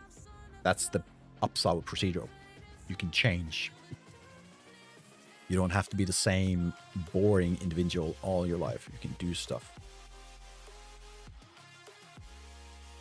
What's going on? I'm just holding down right click right now. Nothing else. That is messed up. People go like, well, you don't look crazy, which I say, why? Good? That means the meds are working. Isn't that the best compliment then? Hey, you look like the meds are working. Awesome. There you go. Yes, save. There we go. Now it's just a bug. Yeah, but maybe I should look into that. I've seen multiple like YouTubers and content creators over the past, I'd say maybe 5 years. They've kind of like, you know what? I'm just going to have a look. I'm just going to go through the test. And afterwards, they turn out to have ADHD. I think the last one I heard about this should have been Jacksepticeye. I think he, a few years ago, mentioned that he was confirmed to have ADHD, which he suspected he had. But now I'm not going to say too much because there might be some details, but I think he got medications or at least some structure to his life now afterwards. But yeah, I know very little about it. So maybe it wouldn't hurt, I guess. Just look it up. I don't think it would change my life that much, though, so who knows? Which is a very typical answer of me. Like, nah, who knows? You got that too? Well, you going for the bingo? Or collect them all. Maybe that's... For me, I'm more like, hey, you know what? I'm going to collect all the back pain problems. That's my thing. I still haven't gone for the permanent stuff yet, but who knows? Maybe eventually I'll get there. I know I do collect for eating habits. I have a horrific diet. Like, to just give you an idea of my eating habits. Each morning I eat Greek yogurt, a ton of raisins, and some granola bar or granola cereal. Then it's usually beans and egg. And then it's usually a protein shake with some pineapple and mango stuff. And if that doesn't fill me up, I usually eat candy. A ton of it. I wouldn't be surprised if I one day look at my daily or weekly expenses when it comes to food, and 30-50% of it is candy. I wouldn't be surprised at all. It's not good. To be honest, it's actually kind of horrific. It's terrible. So yeah. What's your diet? Maybe I take the idea of, hey, you're not yourself without unless you eat a Snickers, whatever it's called. Too serious. Oh, you're vegan. All right. Question. I have a question for you. I need to know this. So for the past like 3, 4, 5 years, I've been heavily kind of amateurly getting into like macros, protein, and I go to the gym. I work out most days. Question mark, like, kinda. But I want to know, what is the best protein source for a vegan? Because it can't be a dairy product, right? And it can't be anything related to animals. So dairy, meat, yeah, I got that part. But what would be the best vegan protein source? And yeah, Buddhist, yeah. Right, yeah, that's true. That's veganism and Buddhism go hand in hand, doesn't it? But what is a good protein source for a vegan, though? Maybe vegetarian, vegan, vegetarian. Sure, not the same. Yes, I agree. But they might have protein sources in common.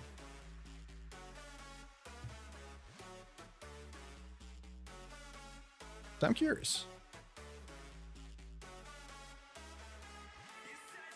And if y'all didn't know about this, there is, now I need to figure out what the hell it's called. It's called a list of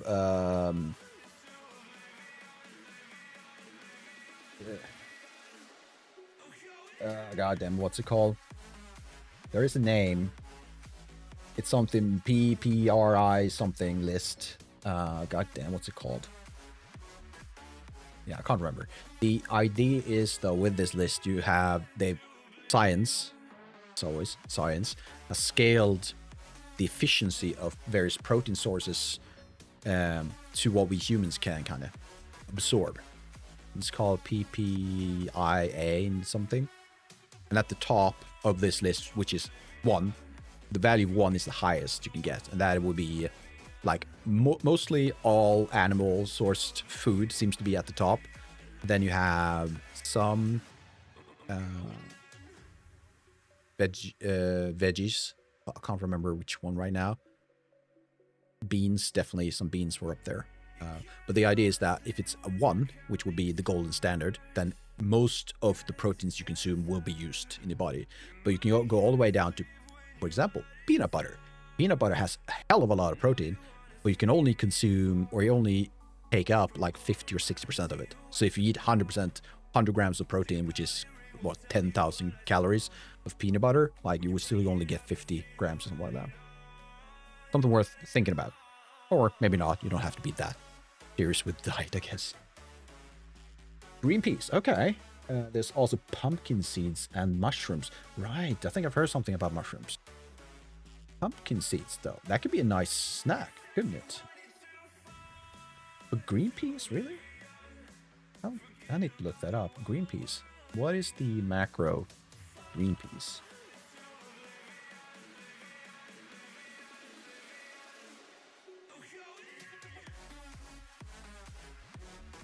Maybe it's not the same source or same green peas I'm thinking of, because it said 6 grams per 100, which is, to be honest, really low.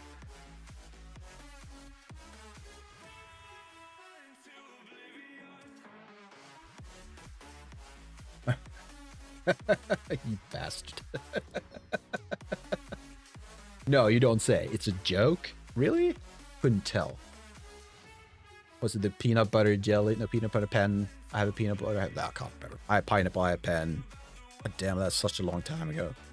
That's just, isn't that roughly the same time as Gangnam Style? Isn't it? I want to say that that time period is kind of condensed between Gangnam Style and the peanut butter pen guy. Oh, pineapple apple pen. That's the one. That's the one. Yeah, that's kind of the same. That's insane. Because God, I lost it. God damn. Gangnam Style was the first YouTube video to reach 1 billion views, wasn't it? And also, you mentioned the pumpkin seeds are amazing. On toasted and seasoned, not on toast. It might not be bad, but you didn't say that. The toasted, because I do need to find a substitute to candy, and also preferably to my protein bars. I eat too many protein bars. It's insane. I have probably for the past 2 years eaten 1 protein bar each day, maybe even 2. Which, sure, source-wise, when it comes to proteins, decent. Not so good with everything else. Not much nutritions in protein bars, to be honest. Hate everything except PPAP, lol, because it's so nonsensical and my sort of sense of humor. Oh, god damn it. I grew up with I wouldn't say the best type of humor, but it was really weird and I loved it. I mean, I'm from the generation where you have Cartoon Network, Cow and Chicken, you had Dexter's Laboratory, you have those types of cartoons. And I remember, of course, you have the weird stuff, which is Badger, Mushroom type of thing. And you have the Caramel Dance, which is, oh, god damn, so terrible. So terrible. That is a Swedish song, too. Terrible. But that era of humor, that's where I'm from. Oh, and of course you have Look at My Horse. My Horse is amazing. It is absolutely a banger. A lot of Flash stuff. I did have a period in my life, I'm not sure if it's good or bad, but I did visit Newgrounds quite a lot. It didn't last too long. I did spend some time on Newgrounds, so Flash games, really a lot of fun. What else? Yeah, I'm an old man. Don't know if I'm an old man, then you could use as a role model, but that's another one. Badger 1,000 times is my most precious pearl. Goddamn. Oh, dude, that reminds me though. Each time I think of that song and similar, I get this old nostalgia feeling of going to a LAN, like a local LAN network thing you have. You had your stationary computer with you, you dragged it with you all the way, keyboard under your arm, and your sweaty armpits, and you held your, well, at that point, we've gone away from the wheel or the ball within your mouse. Now it's into proper optics, right? But you have, you grabbed your computer, your monitor, and you went over to your friend's house, and you spent 2-3 days just playing games for many. You won 36, 37, close. To be honest, you're 1 off, but in you need to go up 1 more, unfortunately. I would love to say I'm 35. That would be great, but I'm I turned 38 this year. Oh, yeah. I was born 1988. So I'm technically, in the verest, thinnest sense of the word, I'm a 80s kid. Oh, there you go, 89. There you go. We're like the last generation that knew a world without the mobile phone or internet. It's insane, isn't it? Well, technically, I had internet when I was that age, but it wasn't the it was the dial-up, right? And it cost, I don't know, can't remember the cost. Actually, my mom paid it, so I have no idea. But it cost money, and it took 20 minutes to view one email. Insane. Didn't like it. Well, looking back, I don't, understand. Oh, dial-up. The bloods. You can still hear it, right? It's still in my head. And then you have people like 20-year-old people, men and women, it's like, I don't know, what the hell is he talking about? Dial-up. I've heard about this legendary mythical thing, but it can't be real. People couldn't be that technologically, like, dumb. But yeah, we were. And none of the toys worked, by the way. All toys broke at some point. And some even harmed you. Some were even dangerous to use. And then you have some of the absolute most legendary toys or kids thing ever. Everyone from the 80s to 90s remember the carpet with the city on it. Everyone had it. I think, oh my, they were, yeah, exactly. If someone used the telephone, oh, right, forgot about that, yes. Because you were connected to landline. Your internet and your phone, your like household phone were connected to the same landline, wasn't it? So if you were online, waiting for that email to load, you're like 90 minutes in, you only got a minute left, and someone called you, and someone like, hello? It's like, ah, damn, internet went out. I had to redo it, start over. But something that was fun with landline stuff, though, is that if you were really good at it, you could eavesdrop on someone's conversation. Like someone in the call, and you really went upstairs to the second one, and you just kind of really slowly pulled it off its stand, whatever we call it, and you can kind of listen in. And something we're never going to get back, though. This is an 80s, early 90s kid thing. Our parents, at least I'm assuming there are other countries that have this, but in Sweden, my parents told me, hey, it's, I don't know, 10 a.m. Go outside and don't come back until supper, eat dinner. Like 6-7 hours later, you were outside like 6-7 hours. Finish it? Yeah, oh, come on. Everyone did it, or at least tried to do it. I wasn't good at it, but I tried it. Just like, how does it work? Can I do it? Yeah, I think I can. But everyone's tried it, at least. Let's grab these.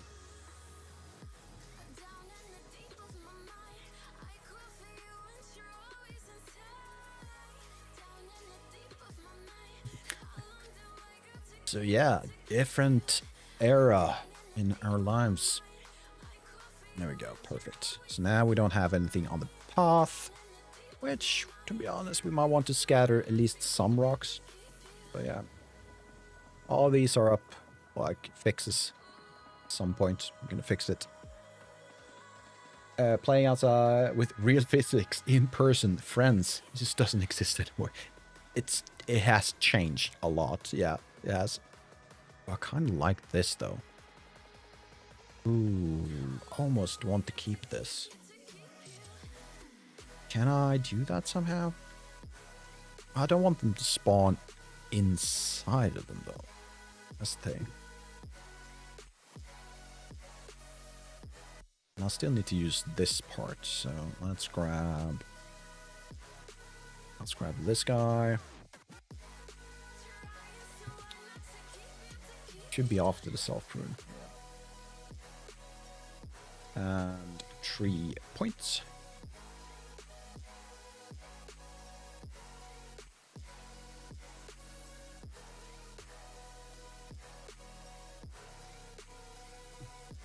now, yeah, let's go.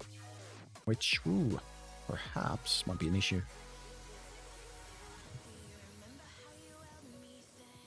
You think you risk having too many rocks slash bush if you hard code it?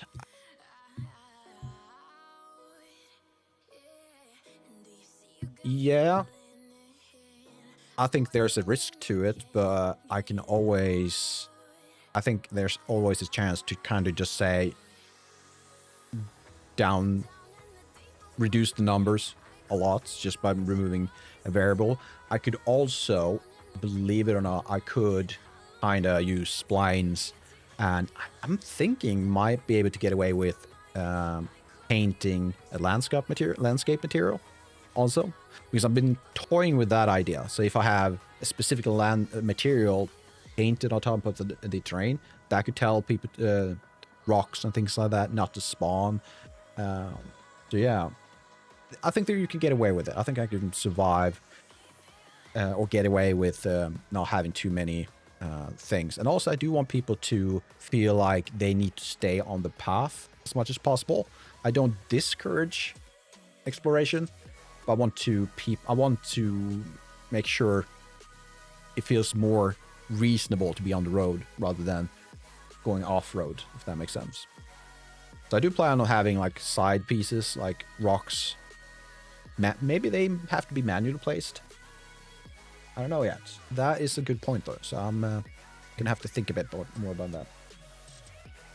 Yeah, manually placed, exactly.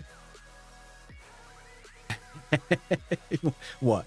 Manually place stuff? Yeah, exactly. You're so 2008, right? So yeah, absolutely. The best approach, in the end, the best approach is, I think, a hybrid of procedural and then manual, I think. And also, if I'm not mistaken, I don't think I could do it with this system. But you could tell the procedural system to, rather than using instances like I have right now. So if I go to the right place, if I look at my forest, this guy, nope. Come on, why isn't it working? Give me a second. It should be working. It's not. Clean up. There you go. No. Okay, so I missed something. Usually you would have a list of, you call it exactly. You would have a list of the scattered assets. And I wouldn't be surprised if there's a system that kind of tells you, can unpackage that file or that list, so I can go in and move around specific items and just like delete this one, move that one, and then package it one more time. But for some reason I can't do it. Yeah, here we go. So landscape splines has just had the ISM PCG stuff. Oh, it might be because this is hierarchical. Right. Which means it's a different type of item component. Right there.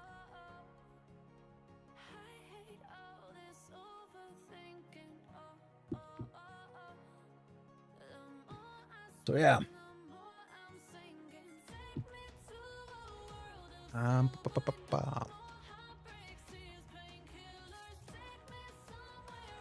I think I'm ready to just kind of chill for a while, because to be very honest with you, today wasn't a difficult day, but it was kind of draining. At work, I had to do things that required me to stare very intensely at the screen. It was repetitive. It was kind of fun for like 20 minutes. After 6 hours, you feel like, nope, I'm done. I'm so done. I feel like I can just kind of relax right now, rather than going for the next intense thing. It must be also be very late there. Well, we're 1 hour ahead of you, so it's not too bad. So it's almost 9:30. It's not too bad. But yeah, I am slightly tired. But that said, we're not going to end stream yet. What I can do instead, kind of prepare things. So let's do this. Let's screw this guy over here. So what I've done is I have this list of things to do, and I'm using a website called Hack and Plan. Transparency, I didn't use this at the beginning of this project. I just adapted this, say, beginning of last week. But I do have a few of these things we can start moving around a bit. So, for example, expand the variation for trees scattered by the forest PCG system. I did that, so we're gonna move this. Oh, dude, I thought I mixed it up. I thought you were in Britain. But if you're in Brazil, yeah, that is definitely a different time zone, isn't it? You've tried Hack and Plan? There are some ups and downs with it. It's not my... I wouldn't say it's perfect, by no means. There's things I'd prefer if they did it a different way, or it didn't do at all. But it does what it needs to do. And I've tried Trello, I've tried Jira, I've tried, I believe it's called Monday. For those who are more professionally oriented stuff. Nothing I've done privately. Hack and Plan, yeah, it kind of works for me. But maybe it's not for everyone, to be honest. This is just... What is it? It's called sprints. It's called... What's the name of the board again? It's called... I know it. Kanban. Kanban sprints. Things like that. Not for everyone. I know a lot of people don't like it because it's kind of restrictive. I do like it because I can keep all my tasks neatly in order and I can move it around a bit. Yeah, Kanban. Yeah, Kanban. I think it's Kanban, but who cares, right? But yeah, and also, I mean, every process when it comes to projects, yes, you should follow the process, but you still need to be able to be flexible and kind of say, you know what, this doesn't work right now, I'll do this now, and then we can turn around, move back, and yeah. Oh, ClickUp. I don't think I've used that. Never heard of it, to be honest. ClickUp, all right. Maybe in the future I'll have a look at it. Right now I just want to keep it to one board that I'm familiar with. And maybe, I mean, I always look for new stuff or new improvements. My workflow. I mean, just yesterday, over the weekend, I sat down and I changed the layout of my Stream Deck. I have two Stream Decks.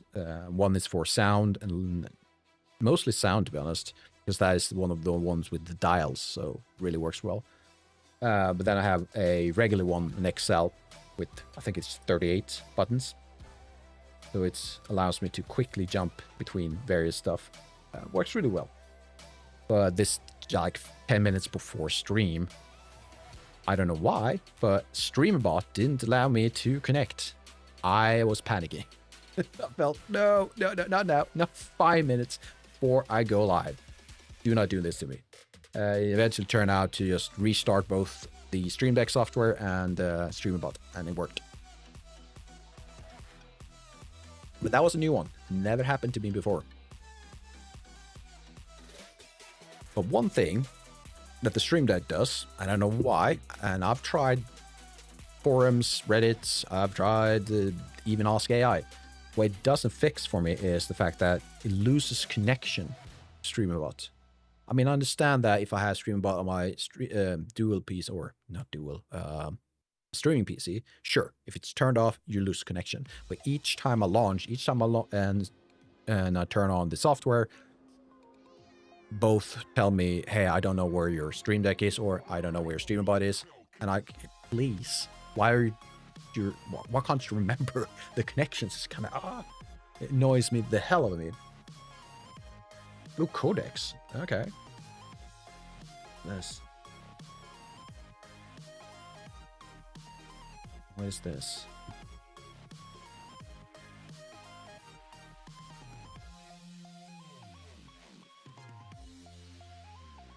Let's see.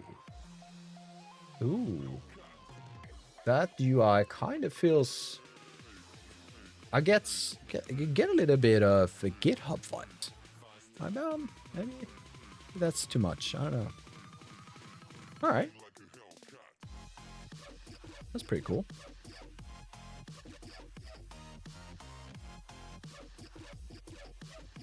All right, we're gonna snooze ads. We don't need to start them right now. It's a cute game-themed project management law. Yeah. I can kind of respect gamification. I kind of like it. But yeah. Or maybe not right now. But it's an option. I'll have a look at those two at some point, I say. This one, though... Oh, you love it? Okay. I thought you mentioned something else. Or are you mentioning you like gamification? So I said a few things right there. And I'm assuming, because of delay, you might not be answering my questions in order. Oh, that is what your Buddhist games aim to do. Yeah, gamify. Yeah. The audacity to gamify a game. How dare you? That's insane. I mean, imagine. Next, you're gonna say you want some beans on toast or bananas are yellow. It's kind of weird stuff. Let's see. I think this task is not done, so let's leave that in progress. I do need to download some cliff assets. I've set this as a task, but I would say it's low priority. So what I've done is that I've imported and exported a lot of textures, both directly imported from Fab, or I've added them to Fab and modified them a bit, then exported them from Substance Designer. So right now, I think quite a bit of them, of the my files, are in 4K. Let's have a look. Let's go to columns. Should be a texture size somewhere. Yeah, dimensions. Yeah, so you have a lot of 4Ks. Well, actually, it wasn't that many. Yeah, no, sorry. There's a lot of them, which very likely not going to be used because that is hell of a big. And I don't think it's going to affect the player itself, because when you bake, if you told Unreal to reduce the maximum size down to a reasonable number, in this case 2K or 1K, then I think it's automatically going to bake those 4Ks down to those levels, those resolutions, once you package the or cook the game. Oh, I mean, gamify Buddhism. Yeah. How would you do that, though? How would you gamify Buddhism? Like philosophy? How would you get gamify that? That's a challenge.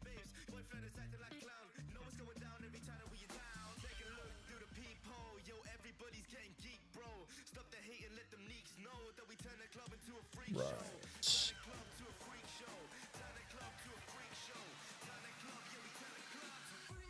Let's see. So, a quick summary then of this stream, because I'm considering ending it in give or take 5-10 minutes here. We've updated the graph to scatter all the fir trees, so now we have a variation of fir trees in different sizes. We'll need to do some adjustments, either increase the number of medium to low, medium to small assets, but I think the pattern itself of these semi-random patterns is pretty good, because they are scattering or spawning near the larger ones. So I think that works well. Have a chat on Discord and I'll tell you all about it. Sure. We can start by DM and then eventually, who knows what it leads to. Life works like that. So fir trees scattered. We have scattered the rocks, and nothing should be intersecting either or spawning on top of the path or this zone, which is all controlled by splines. Shouldn't spawn on top of these either. We've excluded all of that. So I'm feeling it's getting somewhere, although maybe slowly, but every now and then you can see it's picking up some pace. So I'm thinking the next stream should be all about just adding even more stuff. And I need to give that a think if I want to continue adding graph on graph on graph on graph like this. So eventually we'll have like 12 of these rows of sub-graph, if you want to call them that. That might not be ideal. I could go for a similar approach to what I did for the medium rocks, which is you control them using this weighted system. So I can just add, I can reduce or add to this weight number, and it should spawn more or less of that specific mesh. Which is pretty good. I'm really, to be honest, this looks pretty good to me. Sure, we're gonna add like dead logs, twigs, shrubs. Shrubs probably gonna be the next one, to be honest. And I'm gonna specify that in my task list. Add shrub assets to the forest. Can't spell. Forest PCG graph. That's, yeah, sure. It's a programming task, let's say. Doesn't really matter. I'm both programmer and artist. It really doesn't matter. And I'm gonna make that this. There you go.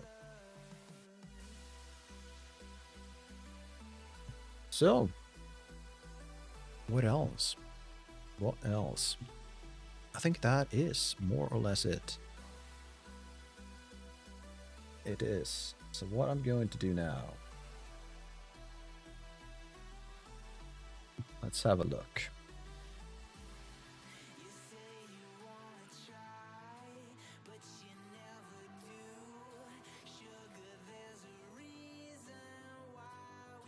So we're gonna pass it all along. I feel like I probably should like kind of mellow down for the day. Gonna get some food and I'm going to get some sleep. I think those are probably should be high on my priority list right now. And I also feel like my words stumbling on each other. I'm not even sure if that makes sense. Let's see, who do we have?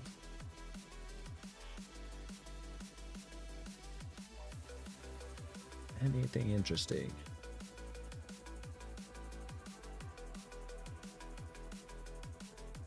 This looks pretty decent.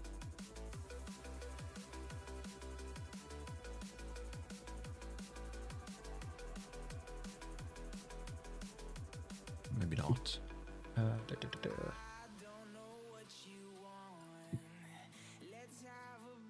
Yeah, I am kind of exhausted, yeah. Like the past maybe 20 minutes. Been mostly me, but me kind of just rambling and throwing out words, which doesn't really make sense. Do we have any one I know live right now?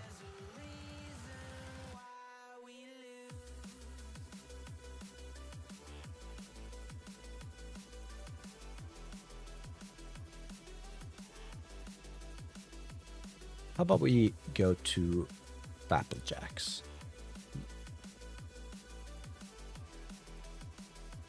I believe that is how it's spelled. There we go.